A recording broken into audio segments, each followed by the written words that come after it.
Hello students, in this lecture we are going to talk about D and L relative configurations. See, the dextrorotatory and levorotatory, that is small d and small l, those lowercase letters stands for dextrorotatory compound and levorotatory compound respectively. If compound rotates plane of plane polarized light towards right, then it is a dextrorotatory one and it is denoted by small d or plus sign. Whereas whenever the compound rotates the plane of plane polarized light towards left hand side, it is levorotatory and it is designated by small letter L or negative sign. So those small d and small l or lowercase letters stand for dextrorotation and levorotation, and d and l, those lowercase letters, are experimentally determined. Whether the given compound is dextrorotatory or levorotatory is an experimental thing. So whenever we designate compound D or L, that means dextrorotatory or levorotatory, and that is an experimental thing. Here D and L relative configurations are different. Capital D and capital L does not stand for dextro or levorotation. Whenever the compound is designated by capital D, uppercase letter D, that does not mean compound is dextrorotatory or levorotatory. It can be dextro or levo. Now the name itself suggests that D and L relative configuration. Relative.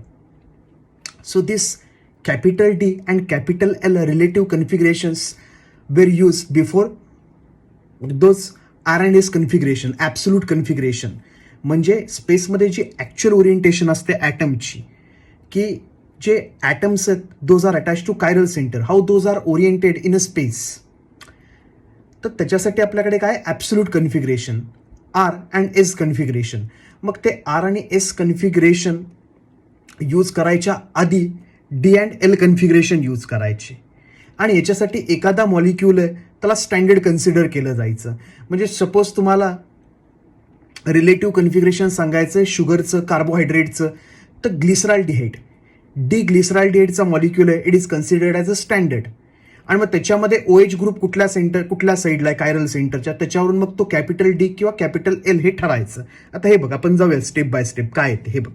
इथे काय म्हणलंय मी, the DL system is commonly used in assigning the stereochemistry to carbohydrates and amino acid.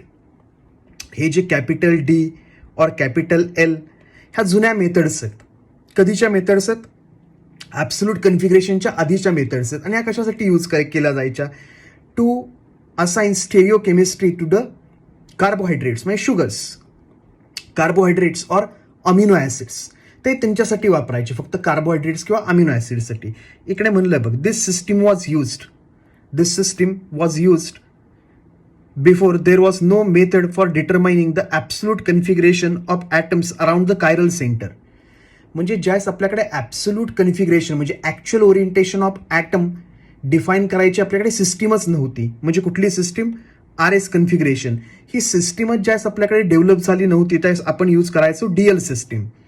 The dextroglyceraldehyde having, आता हे नीट बघ, the dextroglyceraldehyde having OH group on the right hand side was taken as a arbitrary standard and assigned D configuration. की हा जो आपल्याकडे molecule आहे, कुठे गेला, plus glyceraldehyde having OH group on the right hand side was taken as standard and assigned D configuration. म्हणजे हे बघ, आता ग्लिसरॉल्डिहाइड आहे तर ग्लिसरॉल्डिहाइडचा मॉलिक्यूल आहे. ग्लिसरॉल्डिहाइड म्हणजे आपल्याकडे काय, simplest carbohydrate, C double bond OH, आणि मग आपल्याकडे कोण असतं, CHOH आणि अजून एक CH2OH. तर हा ग्लिसरॉल्डिहाइडचा मॉलिक्यूल आहे बघ. ग्लिसरॉल्डिहाइडच्या मॉलिक्यूलमध्ये एकच कायरल सेंटर असतं, हा सेकंड कार्बन ॲटम. बाकी हा तर sp2 कार्बन आहे, हे तर कायरल सेंटर नाही. हा जो कार्बन आहे तो 2H ला अटॅच आहे सेम ग्रुपला, तर हे पण कायरल सेंटर नाही. पण हा जो मिडल कार्बन आहे बघ, it is attach to 4 different atoms और group of atoms.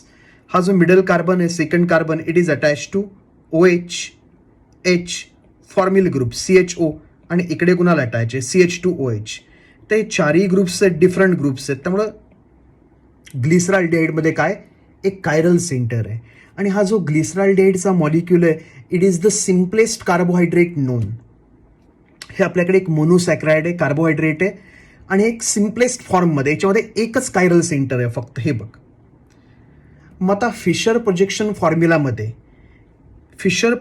फॉर्म्युलामध्ये G dextrorotatory glyceraldehyde असतं, फिशर प्रोजेक्शन फॉर्म्युलामध्ये, आता हे प्लस हे एक्सपेरिमेंटल आहे बघ, डेक्स्ट्रोरोटेटरी. फिशर प्रोजेक्शन फॉर्म्युलामध्ये हा जो डेक्स्ट्रोरोटेटरी ग्लिसरॉल्डिहाइड आहे, it is taken as a standard.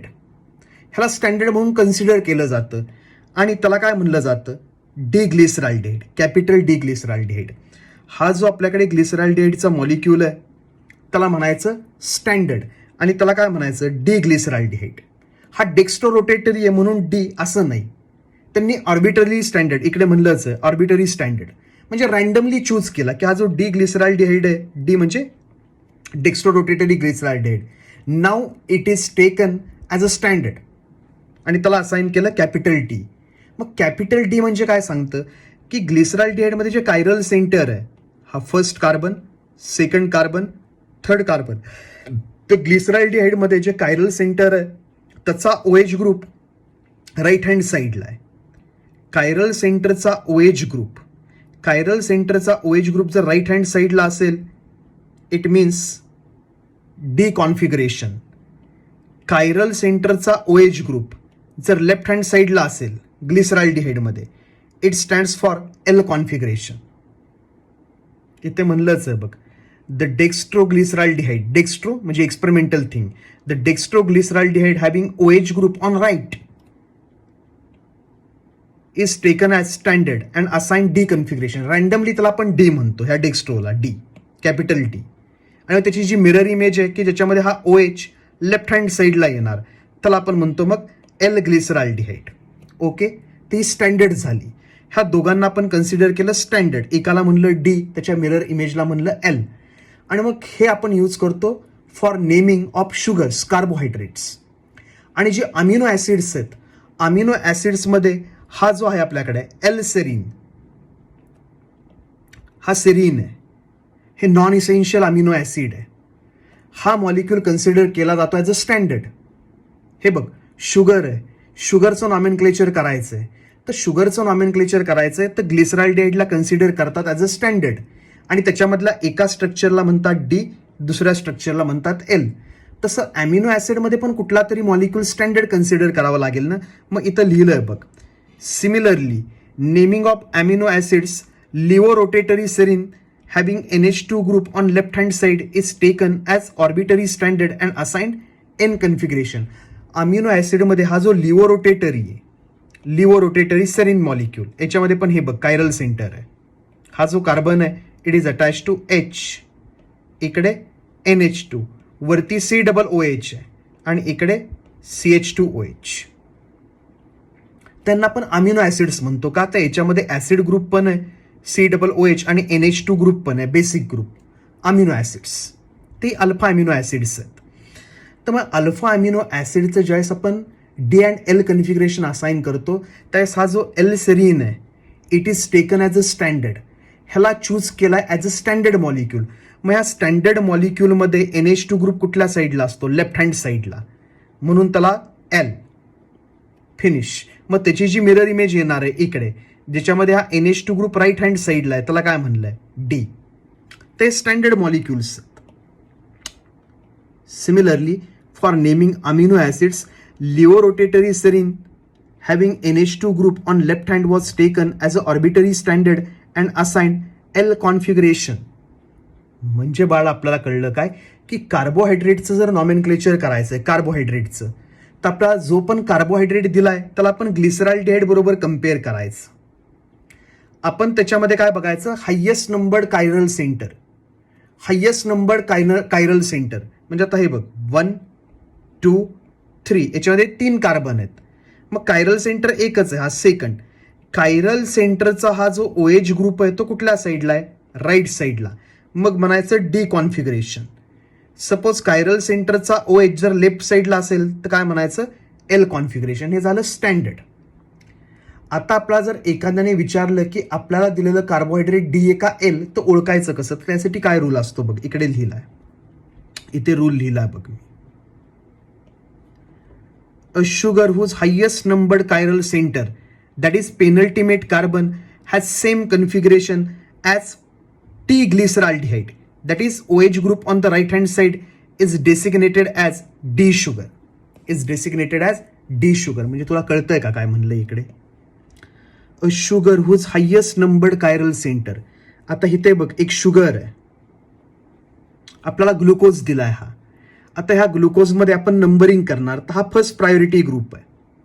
आपल्याकडे फिशर प्रोजेक्शनमध्ये रूल असतो की कार्बनची जी चेन आहे it must present on a vertical line such that the priority 1 carbon is on the top and lowest priority carbon is at the bottom. तर हे बघ, इथे जर कार्बनच्या चेनला numbering करायचं म्हणलं तर हा फर्स्ट कार्बन आहे, सेकंड कार्बन आहे, थर्ड कार्बन आहे, हा फोर्थ कार्बन आहे, हा फिफ्थ कार्बन आणि सिक्स्थ कार्बन. हा ग्लुकोज आहे, 6 कार्बन. तुला माहितीच आहे की C6H12O6 ग्लुकोज. तर हा ग्लुकोजचा फॉर्म्युला आहे, स्ट्रक्चरल फॉर्म्युला आहे सध्या. आणि मग आता ग्लुकोजमध्ये हा जो पहिला कार्बन आहे it is COOH aldehyde group. हे तर कायरल सेंटर नाही, हे कायरल सेंटर असतं बघ. हे 4 डिफरंट ग्रुप्सला अटॅच असतं. हे पण कायरल सेंटर, हे कायरल सेंटर, हे कायरल सेंटर आणि हे कायरल सेंटर. ग्लुकोजमध्ये 4 कायरल सेंटर असतात. फ्रक्टोजमध्ये 1, 2 आणि 3 कायरल सेंटर असतात. तर ते जाऊ देत. आता हे बघ, आपल्याला कळलं की हा ग्लुकोज आहे आणि ग्लुकोजमध्ये काही कायरल सेंटर्स आहेत. कुठली? This second carbon is a chiral center. This carbon is also chiral center. हा पण कायरल सेंटर आहे आणि हा पण कायरल सेंटर आहे. कायरल सेंटर म्हणजे कोण किंवा कायरल कार्बन म्हणजे कोण? Such a carbon which is attach to 4 different atoms और ग्रुप ऑफ ॲटम्स. तर हा बघ, इथे Hला अटॅच आहे, इथे OH ला अटॅच आहे. मग इकडे काय? कार्बन. इकडे पण काय? कार्बन टाय झाला, परत OH टाय झाला, परत H टाय झाला, पुढे कार्बन टाय झाला, पुढे O आणि इकडे काय असणार आहे? हा कार्बन डबली बॉन्डेड O. तर वेगळा ग्रुप. तर असं करत जर तू आयडेंटिफाय करत गेला तर तुला कळेल की हे कायरल सेंटर आहे, हे कायरल सेंटर आहे, हे कायरल सेंटर आहे, हे कायरल सेंटर आहे. तर ग्लुकोजमध्ये 4 कायरल सेंटर असतात. ग्लुकोजचे टोटल स्टेरिओ आयसोमर असतात 2⁴.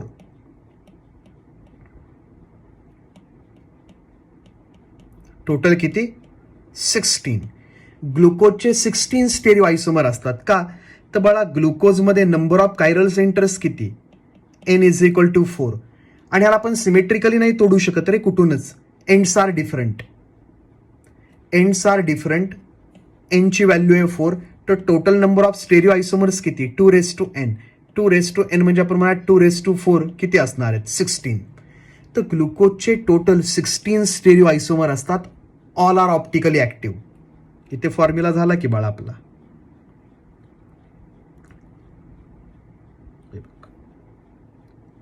N = number of chiral centers. If ends are different, ग्लुकोजमध्ये ends तर सेम नाही आहेत, ends are different.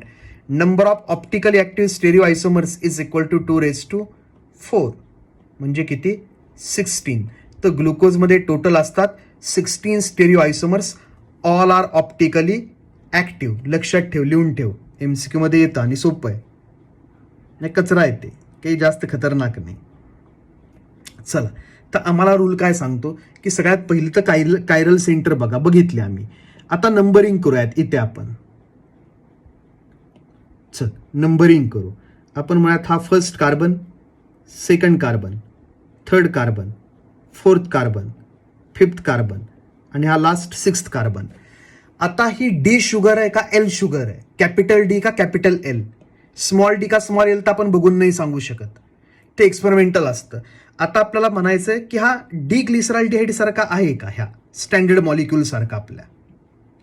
मग आपण काय बघायचं की याचं जे हायेस्ट नंबर्ड कायरल सेंटर आहे, a sugar whose highest numbered chiral center म्हणजे 1, 2, 3, 4, 5. याच्यामध्ये हायेस्ट नंबर्ड कायरल सेंटर कुठं आहे? 5th. द पेनल्टिमेट कार्बन म्हणजे इथून कसा होता हा? शेवटून दुसरा, इकडून हा पेनल्टिमेट, हा लास्ट. मग ह्याला म्हणतात पेनल्टिमेट. मग इकडे पण हा लास्ट कार्बन आहे बघ, लास्ट. आणि हे पेनल्टिमेट कायरल सेंटर. मग पेनल्टिमेट कायरल सेंटर किंवा highest numbered chiral centre, highest numbered chiral centre और पेनल्टिमेट टी पाहिजे ना, पेनल्टिमेट कार्बन त्याच्यामध्ये OH ग्रुप राईट हँड साईडला आहे, म्हणजे कुणासारखा, सेम डी ग्लिसरॉल्डिहाइडमध्ये याच्यामध्ये OH ग्रुप असतो राईट हँड साईडला, याच्यामध्ये पण OH ग्रुप कुठं आहे, राईट हँड साईडला. तर ह्याला काय म्हणायचं, डी ग्लुकोज. ह्याला आपण म्हणणार आहे डी ग्लुकोज.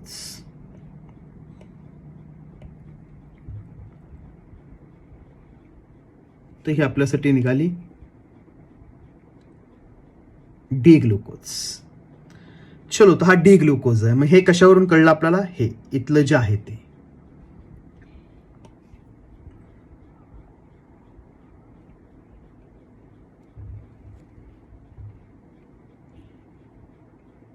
याच्यामध्ये आम्ही बघतो की OH ग्रुप कुठल्या साईडला आहे, OH ग्रुप आहे राईट हँड साईडला.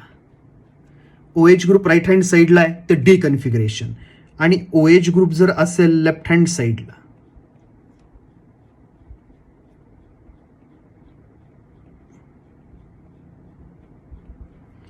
OH ग्रुप जर असेल लेफ्ट हँड साईडला तर एल ग्लिसरॉल्डिहाइड.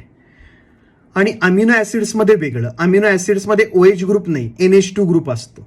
तो NH2 ग्रुप जर लेफ्ट हँड साईडला असेल तर एल अमिनो ऍसिड, आणि तो NH2 ग्रुप जर राईट हँड साईडला असेल तर D amino acid.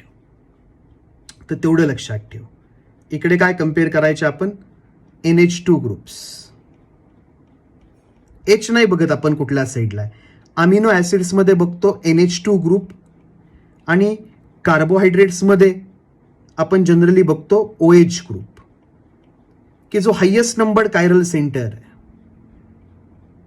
Highest numbered chiral center, त्याच्यामध्ये OH ग्रुप कुठे आहे, राईट हँड साईडला डी, लेफ्ट हँड साईडला एल. अमिनो ऍसिड्समध्ये NH2 ग्रुप लेफ्ट हँड साईडला आहे, इकडे दाखवलाच आहे बघ, NH2 ग्रुप लेफ्ट हँड साईडला आहे L configuration, NH2 group right hand साईडला आहे डी अमिनो ऍसिड. तर बस हे स्टँडर्ड आहेत, आणि याच्याबरोबर कम्पेअर करायचे आपण गिवन मॉलिक्युल्स. तर आता बघ, आपल्याकडे थ्रिओज आहे इथे, अजून एक शुगर आहे थ्रिओज. मग याच्यामध्ये कायरल सेंटर्स बघ, थ्रिओजमध्ये कायरल सेंटर, पहिला कार्बन तर कायरल सेंटर नाही, C double bond OH, CHO group आहे, तर हे कायरल सेंटर नाहीये.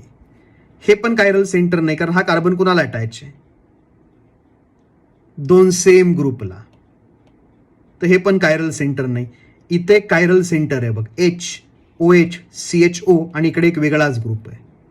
हे पण कायरल सेंटर आहे बघ, OH, H, इकडे एक वेगळा ग्रुप, इकडे एक वेगळा ग्रुप. तर याच्यामध्ये दोन कायरल सेंटर्स आहेत. थ्रिओजमध्ये हा एक कायरल सेंटर आहे, हा एक कायरल सेंटर आहे. आणि मग थ्रिओजमध्ये जर आपण नंबरिंग केलं तर हा first carbon, second carbon, third carbon, आणि हा फोर्थ कार्बन.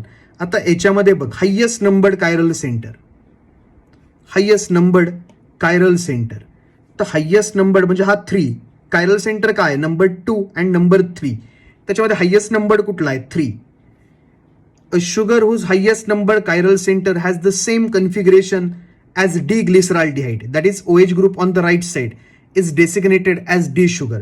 तर याच्यामध्ये OH ग्रुप राईट साईडला आहे, OH ग्रुप जर राईट साईडला आहे तर हा पण काय, डी थ्रिओज. हा जो थ्रिओज आहे इट इज ऑल्सो डी थ्रिओज. इकडे इरिथ्रोज आहे, इरिथ्रोजमध्ये पण बाळा same situation, first carbon, second carbon, third carbon, आणि हा फोर्थ कार्बन, आणि हे कायरल सेंटर, आणि हे पण एक कायरल सेंटर इरिथ्रोजमध्ये. मग ह्या इरिथ्रोजमध्ये काय आहे बघ, हा जो हायेस्ट नंबर्ड कायरल सेंटर आहे पेनल्टिमेट कार्बन, हा पेनल्टिमेट कार्बन आहे, त्याचा जो OH ग्रुप आहे तो कुठल्या साईडला आहे, लेफ्ट हँड साईड. तर हा कोण आहे, एल इरिथ्रोज, एल ग्लिसरॉल्डिहाइड सारखा. हा कोण आहे, एल इरिथ्रोज. हा एल इरिथ्रोज आहे. आता इकडे फ्रक्टोज आहे, फ्रक्टोजमध्ये बघ, हे तर कायरल सेंटर नाही का, तर हा कार्बन कुणाला अटॅच आहे, 2H ला, दोन सेम ग्रुप, तर हे तर कायरल सेंटर नाही. हा second carbon C doubly bonded oxygen, हा सेकंड कार्बन काही carbon attach to 4 different groups नाहीये, त्यामुळे हे पण कायरल सेंटर नाहीये. हा लास्ट कार्बन त्याच्यामध्ये पण बघ CH2 2 सेम ग्रुप आहेत कार्बनला, हे पण कायरल सेंटर नाही. आता राहिलेले जे कार्बन आहेत सगळे कायरल सेंटर्स आहेत का, तर हा कोणाला अटॅच आहे, OH. मग इकडे कार्बोनिल कार्बन, इकडे COH वेगळंच. तर बाळा हे कायरल सेंटर असतं, हे पण कायरल सेंटर असतं आणि हे पण कायरल सेंटर. फ्रक्टोजमध्ये 3 कायरल सेंटर असतात. तर फ्रक्टोजमध्ये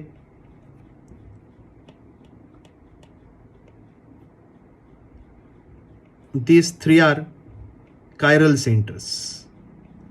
फ्रक्टोजमध्ये first carbon, second carbon, third carbon, fourth carbon आणि फिफ्थ कार्बन आणि हा last 6th carbon C6H12O6 fructose. तर बाळा फ्रक्टोजमध्ये जो हायेस्ट नंबर्ड कायरल सेंटर आहे, हायेस्ट नंबर्ड कायरल सेंटर, याच्यामध्ये OH ग्रुप कुठल्या साईडला आहे बघ, राईट हँड साईडला. त्याला आपण काय म्हणणार आहे, डी फ्रक्टोज.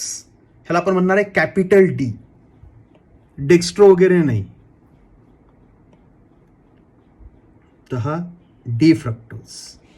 आता हे बघ, हा जो डी फ्रक्टोज आहे, डी फ्रक्टोज हा आहे कॅपिटल डी, पण रियालिटीमध्ये हे जे स्ट्रक्चर आहे हे असतं levorotatory, L, small L. हे जे डी फ्रक्टोज आहे हे लिओ रोटेटरी असतं. हा ऍक्च्युली कोण आहे, लिओ रोटेटरी फ्रक्टोज आहे.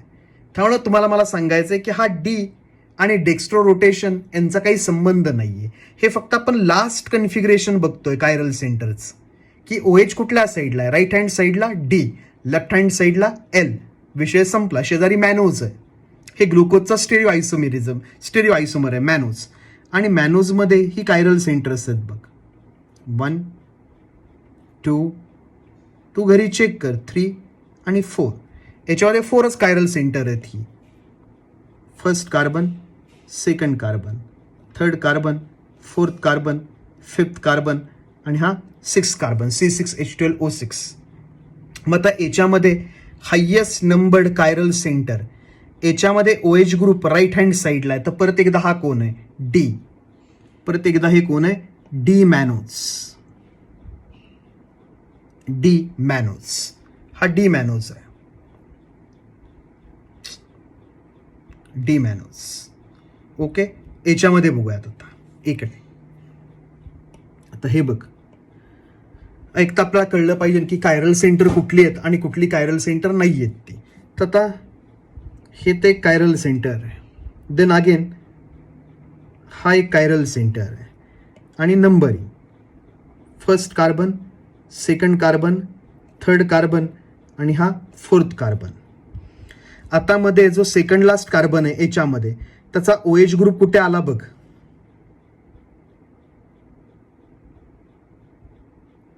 हा जो OH ग्रुप आहे highest numbered chiral centre, it is on right hand side. तर हा कोण आहे, डी. त्याला आपण म्हणायचं डी शुगर. ह्याला आपण काय म्हणायचं, कार्बोहायड्रेट आहे ना, आणि राईट साईडला OH ग्रुप आहे, त्याला आपण म्हणायचं डी शुगर. मी नावं माहीत नसतील तर की हा कोण आहे, हा डी शुगर. आता पुढे इकडे शेजारी एक्झॅक्टली सिमिलर याच्यासारखंच आहे हा, फक्त काय स्टेरिओ केमिस्ट्री चेंज झाली. हा एक कायरल सेंटर आहे, हा एक कायरल सेंटर आहे. आणि याच्यामध्ये जो हायेस्ट नंबर्ड कायरल सेंटर आहे, highest numbered chiral centre, it is on left hand side. ते जर लेफ्ट हँड साईडला असेल बाळा तर याला आपण काय म्हणणार आहे, this one is now called as L sugar.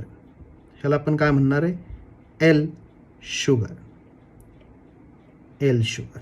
ह्याला आपण म्हणणार एल शुगर. आणि तुला नंबरिंग करायचं असेल तर तू करू शकतोस. हा first carbon, second carbon, third carbon आणि हा फोर्थ कार्बन. आता हे अमिनो ऍसिड, हे सांगायचं आहे एल आहे का डी अमिनो ऍसिड आहे. तर अमिनो ऍसिडमध्ये आपल्याकडे काय रूल आहे बघ इकडे, अमिनो ऍसिड्समध्ये, अमिनो ऍसिड्समध्ये जे हायेस्ट कायरॅलिटी सेंटर आहे आपल्याकडे इकडे, जसे हायेस्ट वगैरेचा संबंध येणारच नाही. Generally we talk about alpha amino acids. आपण जनरली अल्फा अमिनो ऍसिड बद्दल बोलतो. त्या कार्बॉक्सिलिक कार्बनला जो कार्बन ॲटम अटॅच आहे तो कोण आपला अल्फा कार्बन. तर अल्फा कार्बनला NH2 ग्रुप लेफ्ट हँड साईडला आला, L. हा COOH वाला कार्बन हा अल्फा कार्बन, अल्फा कार्बनला NH2 राईट हँड साईडला आला, राईट हँड साईडला, तर D. तर NH2 ग्रुप बघायचा आपण कुठल्या साईडला येतोय याच्यामध्ये. तर चला याचा आधी काय करावं लागेल, आपल्याला फिशर प्रोजेक्शन फॉर्म्युला ड्रॉ करावा लागेल. तर आपण काय करूयात, ह्या डायरेक्शनने याच्याकडे बघूयात. Vertical bonds are away from the viewer, vertical bonds are away from the viewer, horizontal bonds are towards the viewer. आणि बघूयात काय स्ट्रक्चर येत आहे.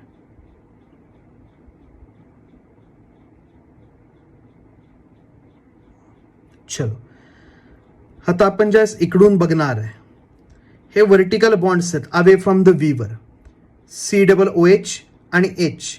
इथे दिसणार आपल्याला COOH आणि इथे कोण दिसणार, H.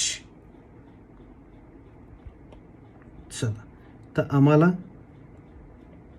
COOH, इथे दिसणार H. आता ज्यावेळेस तू इकडून बघतोयस बघ याच्याकडे, त्यास हा बॉन्ड कुठे दिसणार, राईट हँड साईडला, आणि हा बॉन्ड कुठे दिसणार, लेफ्ट हँड साईडला.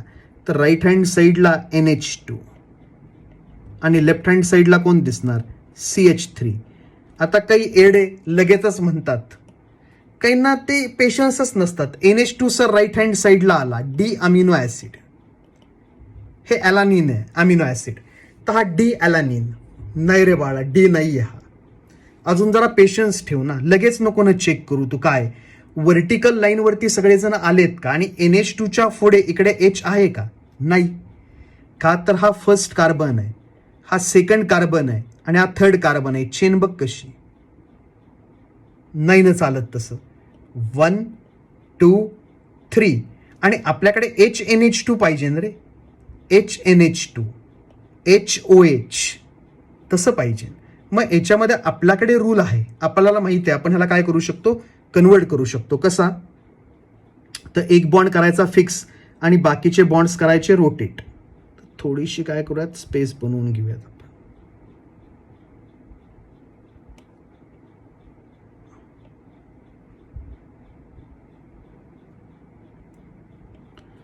चलो तर आपण काय करूयात, याच्यामध्ये रोटेशन मारूयात की हा CH3 आपल्याला खाली आणायचा आहे.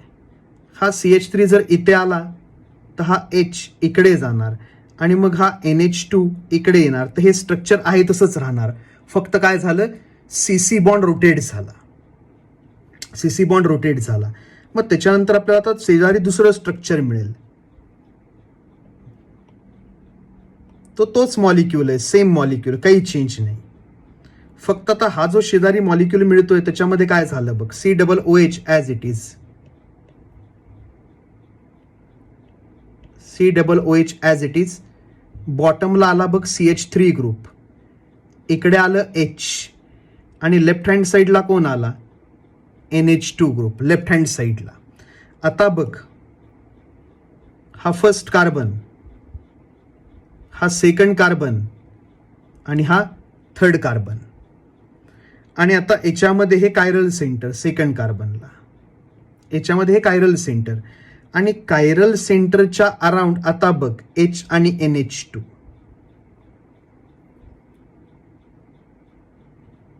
याच्यामध्ये बघ H आणि NH2, की NH2 लेफ्ट हँड साईडला आहे, हा जो NH2 आहे आपण वर्टिकली प्लेस केली कार्बनची chain, first carbon, second carbon, third carbon, H NH2. तर आता याच्यामध्ये NH2 लेफ्ट हँड साईडला आहे, हा जर लेफ्ट हँड साईडला आहे तर L अमिनो ॲसिड आहे. तर हे जे दिलेलं ॲसिड आहे हे कुठलं आहे बाळा, L amino acid, L amino acid, L ॲलानिन येतो, L अमिनो ॲसिड. झालं ते एवढं सिम्पल आहे. पण बाळा फक्त काय की आपल्याला हे LD कळायला सगळं फिशर प्रोजेक्शन फॉर्म्युला वगैरे क्लिअर पाहिजे रे. टेक्स्टबुक एकदम तुम्हाला सिम्पली म्हणतं की OH ग्रुप राईट हँड साईडला आला तर D म्हणा, OH ग्रुप लेफ्ट हँड साईडला आला तर L म्हणा, जावा घरी. आपल्याला बाकीचे रूल्स तर माहीत पाहिजेत की फिशर प्रोजेक्शन फॉर्म्युलामध्ये काय कोण कुठे असणार आहे. कार्बनची चेन व्हर्टिकली प्लेस करायची, त्यावेळेस आपण डी आणि एल असाइन करू शकतो. तर म्हणून बाळा हे एवढे डिटेलमध्ये असतं. आपल्याला काय वाटेल की बाबा ठीक आहे, आपण CET साठी प्रिपेअर करतोय, महाराष्ट्र बोर्डमध्ये 2च पेजेस आहेत, आयसोमेरिझमचे 2च आहेत फक्त, आणि तुमचं तर त्याच्यावरती 30th लेक्चर आत्ता चालू आहे, 30वं लेक्चर चालू आहे. तर बाळा हे असंच आहे, हे सगळं मिसमॅचच आहे. सिलेबसच सगळा, त्या सिलेबसला सिक्वेन्स नाही महाराष्ट्र बोर्डच्या. कुणी उठसूट येतं, तुम्हालाही माहिती आहे शाळेत, कुणी येतं डायरेक्ट 3रा चॅप्टर सुरू करतं, 4थाच करतं, पार्ट 2 सुरू करतं. सगळ्यात महाभयंकर म्हणजे अख्ख्या केमिस्ट्रीची वाट लावणारे कोण आहेत माहिती आहेत? हे पार्ट 2 शिकवणारे. पहिल्याच दिवशी आपल्याला शिकवायला येतात. कुठलंही कॉलेज असू देत, एक जण पार्ट 1 शिकवायला येतो 11th मध्ये आणि दुसरा पार्ट 2 शिकवायला येतो सेम डेला. अरे पार्ट 2 शिकायला बाळा तुला माहित तर पाहिजे स्ट्रक्चर माहीत असाल तुला, माहीत तर पाहिजे हायब्रिडायझेशन माहीत असाल तुला, नेचर ऑफ केमिकल बॉन्डिंग माहीत पाहिजे. पण नाही रे बाबा, हा पार्ट 2 वाला शिक्षक येतो आणि आपल्याला सगळं शिकवून जातो. ॲरोमॅटिक कंपाऊंड शिकवतो, रेझोनन्स शिकवतो, इंडक्ट, त्याच्या मनाला एकट्यालाच कळतं त्याला काय शिकवतोय तो. बाकी पुढं बसणाऱ्याला कुणाला काहीही शिकवत नाही. त्यांना फक्त तो म्हणतो की पुढे कळेल तर पुढे शिकव ना बाळा. कॉमन सेन्सची गोष्ट आहे रे. पुढे कळेल म्हणजे कधी? मग त्याच्यासाठी जे लागणार आहे ते आधी शिकव ना, मग पुढे कळेल ते पुढे आम्हाला कळेलच की. मग तू काय सांगतोस आम्हाला? तर बाळा केमिस्ट्रीची वाट सगळ्यांनी लावली आहे, सिलेबसनी लावली आहे. सिलेबस सिक्वेन्शियली नाही. NCERTचं जसं असतं सिक्वेन्शियली असतंय तिकडे काम, तसं बाळा आपल्याकडे काही सिक्वेन्स नाही, काही नाही. कुणी उठसूट येतंय, कुणी काही शिकवतंय आणि मग आपल्याला वाटतं केमिस्ट्री अवघड आहे. जाऊ देत, त्याच्यामध्ये मला पडायचं पण नाही. तर आता पुढे बाळा आपल्याकडे टॉपिक आहे कॉन्फॉर्मेशन्स. सी, कॉन्फिगरेशन्स अँड कॉन्फॉर्मर्स यांच्यामध्ये डिफरन्स काय की ज्यावेळेस आपण म्हणतो कॉन्फिगरेशन, ज्यावेळेस मी म्हणतो कॉन्फिगरेशन, त्या सिक्वेन्स ऑफ बॉन्डिंग डिफरंट असू शकते किंवा orientation of atoms in a groups different असू शकते. म्हणजे कॉन्फिगरेशन्समध्ये येतात कोण? स्ट्रक्चरल आयसोमेरिझम आणि स्टेरिओ आयसोमेरिझम. कॉन्फिगरेशन्समध्ये कोण येतं? स्ट्रक्चरल आयसोमेरिझम, कॉन्स्टिट्युशनल आयसोमेरिझम और स्टेरिओ आयसोमेरिझम हे येतं त्याच्यामध्ये, की ज्यांच्यामध्ये काय बॉन्डिंगची सिक्वेन्सेस डिफरंट असू शकते किंवा काय डिफरंट असू शकतं, स्पेसमध्ये ओरिएंटेशन डिफरंट असू शकतं. आणि मग जे काही कॉन्फिगरेशन्स आहेत, दोज कॉन्फिगरेशन्स कॅन बी आयसोलेटेड. म्हणजे आपल्याला ब्यूट 1 इन आणि ब्यूट 2 इन मिळू शकतात. ब्यूट 1 इन वेगळा, ब्यूट 2 इन वेगळा. का तर ब्यूट 1 इन मध्ये पहिला कार्बन आणि दुसऱ्या कार्बनमध्ये डबल बॉन्ड, ब्यूट 2 इन मध्ये सेकंड कार्बन आणि थर्ड कार्बनमध्ये डबल बॉन्ड. तर ब्यूट 1 इन आणि ब्यूट 2 इन यांच्यामध्ये काय सिक्वेन्स ऑफ बॉन्डिंगच डिफरंट आहे. पहिल्या कार्बन दुसऱ्या कार्बनमध्ये डबल बॉन्ड, दुसऱ्या कार्बन तिसऱ्या कार्बनमध्ये डबल बॉन्ड. मॉलिक्युलर फॉर्म्युला तर सेमच ब्यूट 1 इन और ब्यूट 2 इनचा. पण बाळा आपण ब्यूट 1 इन आणि ब्यूट 2 इनला एकमेकांपासून काय करू शकतो? सेपरेट करू शकतो, आयसोलेट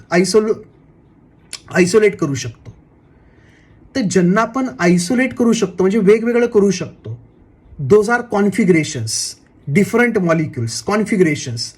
आणि कॉन्फॉर्मेशन्स म्हणजे बाळा सेम मॉलिक्युलची स्ट्रक्चर फक्त कशामुळे फॉर्म झालेली? सिग्मा बॉन्डच्या रोटेशनमुळे. Different orientation of atoms in a space due to rotation of sigma bond, single bond, gives rise to infinite number of conformers and conformers cannot be isolated. म्हणजे काय मला सांगायचं आहे? कॉन्फॉर्मर्स म्हणजे हे बघा, तर माझ्याकडे हा मॉलिक्यूल आहे, इकडे बघ माझ्याकडे आता हा मॉलिक्यूल आहे, हा मॉलिक्यूल आहे, आता तुला दिसतोय तसा. आता याच्यामध्ये हा जो मिडलचा बॉन्ड आहे CC बॉन्ड, हा CC बॉन्ड रोटेट झाला. तू इकडून बघतोय न्यूमन प्रोजेक्शन फॉर्म्युलामध्ये, तो न्यूमन प्रोजेक्शन फॉर्म्युलामध्ये बघतोय CC बॉन्डकडे डायरेक्ट. मग आता बघताना हे बघ, एक स्ट्रक्चर तू ड्रॉ केलं न्यूमन, आता थोडा रोटेट झाला CC सिग्मा बॉन्ड, परत तो स्ट्रक्चर ड्रॉ केलं, आता थोडा रोटेट झाला, परत एक स्ट्रक्चर ड्रॉ केलं, आता थोडा रोटेट झाला, अजून एक स्ट्रक्चर. अशी किती स्ट्रक्चर काढू शकतो तो? Infinite number of structures. मग मॉलिक्यूल तर तोच आहे रे, मॉलिक्यूल वेगळा नाही, फक्त याच्यामध्ये जो सिग्मा बॉन्ड रोटेट होतोय त्याच्यामुळे ॲटम्स और ग्रुप ऑफ ॲटम्स यांचं स्पेसमधलं ओरिएंटेशन काय होतंय, चेंज. आणि ह्या वेगवेगळ्या ओरिएंटेशन जर तू ड्रॉ केला तर हा एकच मॉलिक्यूल नाही, वेगळा नाही, त्याला आपण म्हणतो कॉन्फॉर्मर्स. मग इकडे म्हणलंय बघ, the atoms bonded to one carbon of CC single bond. काय म्हणलंय, the atoms bonded to one carbon of CC single bond change their relative positions with reference to atoms on the another carbon of that bond on rotation of that CC single bond. काय म्हणलंय बघ, कळलं तुला? First statement काय, की हा CC bond, single bond.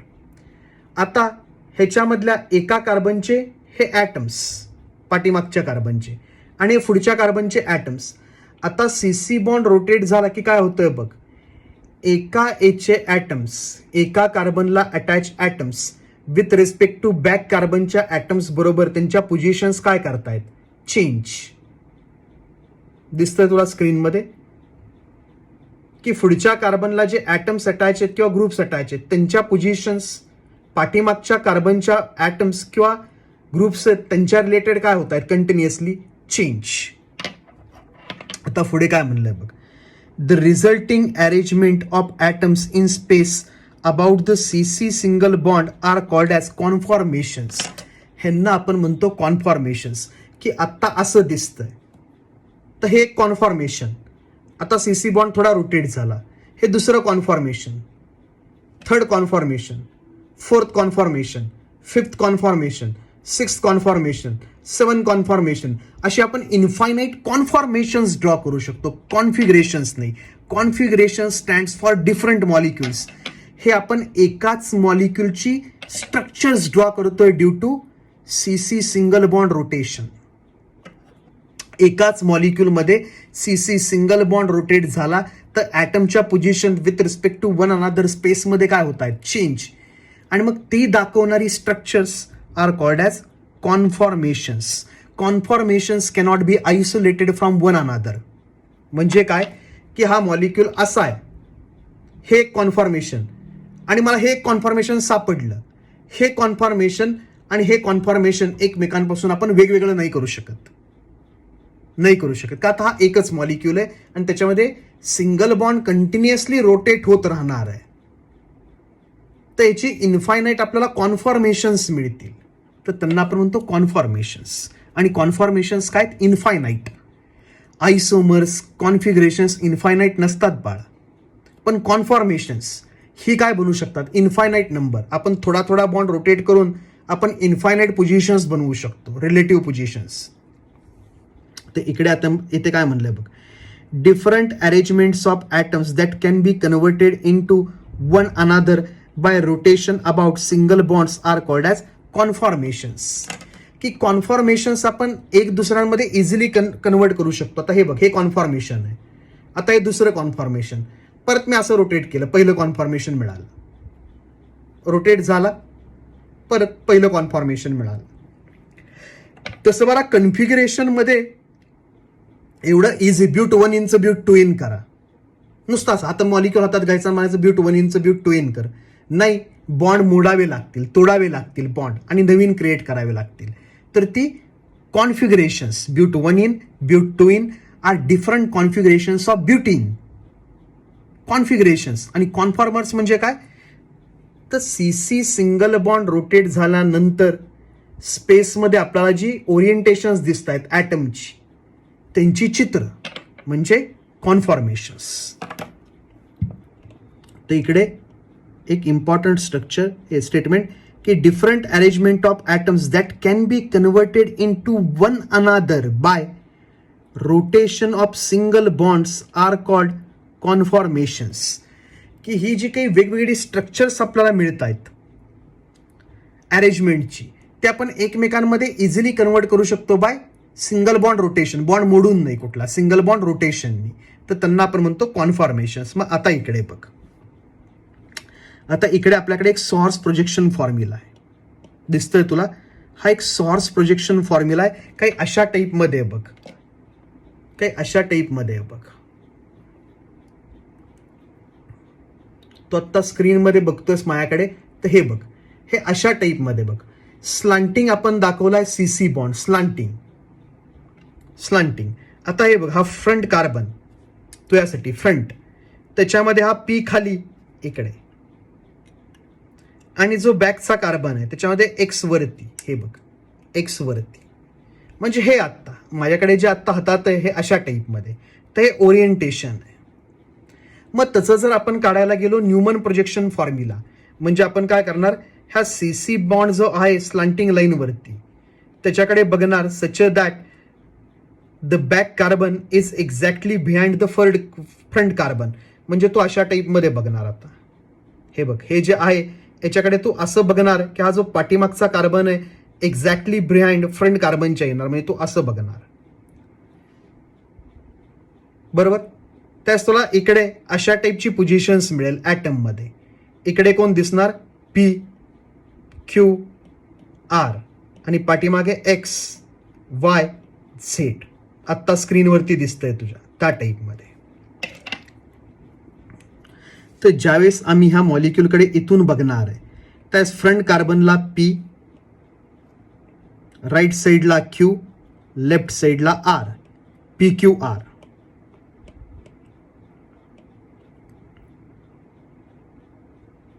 PQR. आणि दुसऱ्या कार्बनला कोण दिसणार आहे, बॅक साईडच्या X Y Z, XYZ. Okay. तर आपल्याला आता हे एक अरेंजमेंट मिळाली, ह्याला आपण म्हणतो कॉन्फॉर्मर. ही एक कॉन्फॉर्मर मिळाला, अरेंजमेंट मिळाली. आता काय झालं बघ, ही जी आत्ताची सिच्युएशन आहे, स्क्रीनकडे बघ माझ्याकडे, ही जी आत्ताची सिच्युएशन आहे ॲटमची, याच्यामध्ये हा CC सिंगल बॉन्ड आहे तो आता रोटेट होणार आहे. हा जो CC सिंगल बॉन्ड आहे तो काय होणार आहे, आता रोटेट होणार आहे. आणि हा CC सिंगल बॉन्ड रोटेट कशा टाईपमध्ये होणार आहे, हे बघा असा की आता आपण काय म्हणत की हा जो फ्रंट कार्बन आहे रोटेशन चालू आहे CC सिंगल बॉन्डचं. हे बघ रोटेट झाला. आता काय झालं बघ, रोटेट झाल्यामुळे की फ्रंट कार्बनचे ॲटम्स त्याच्या एक्झॅक्टली बिहाइंड बॅक कार्बनचे ॲटम्स किंवा ग्रुप्स आले.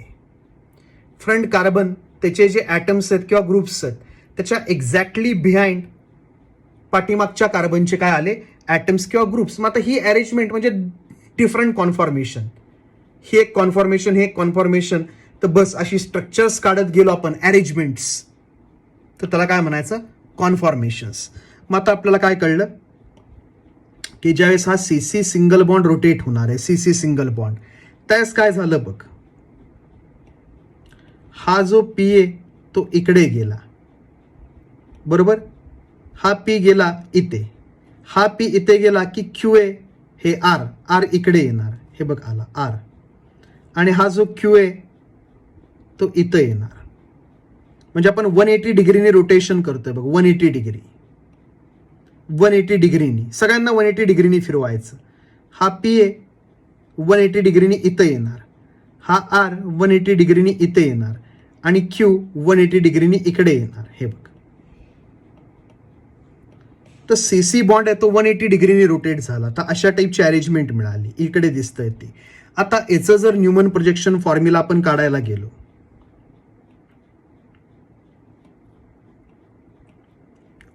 थोडे आहेत मग